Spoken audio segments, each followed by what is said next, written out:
Construction is going backwards at a Knox County wind project as NextEra Energy Resources faces federal permit delays.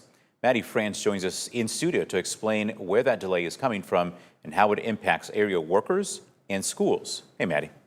The permit comes from the FAA, determining that completed wind turbines won't affect air navigation or military operations. Industry groups say the agency and the Pentagon are dragging their feet.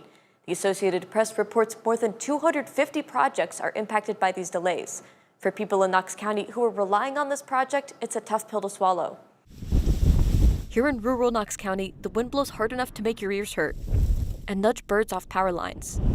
Hard enough that NextEra Energy planned for years to build around 50 wind turbines. Trying to build a wind farm and create jobs and power for the nation. Up to 60 members of Joe Vandren's union were on the project, but suddenly, just gone. Construction is stopped, reversed actually. We've been putting the site back together and making it look like we wasn't here to begin with. NextEra paused construction after expected permits were delayed. It's a hard pivot for around 300 workers. This was supposed to be a year-long project, so now they're all kind of wondering what's going to happen next. I was pretty taken aback. It's hard for ROVA Superintendent James Dunlap, too. If it were to happen, the impact is we get about $900,000 to $1 million of tax revenue per year. That tapers to about $450,000 annually after 20 years, but certainly not chump change. That's close to 10% of our current budget. Part of his plan was to protect against state funding that isn't keeping up with inflation, but he wanted to make big improvements too. Our band has really grown since I've been here. It's no small feat to fit 70 kids worth of chairs, music stands, and instruments in here. Unless we can expand that room,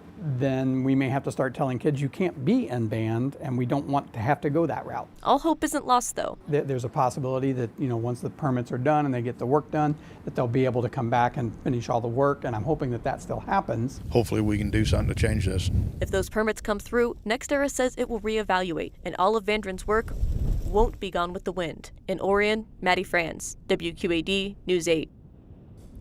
And right now, the future of offshore wind projects are also being impacted by the Trump administration. Right now, 3 offshore wind farms are open and delivering power as they finish construction or final testing.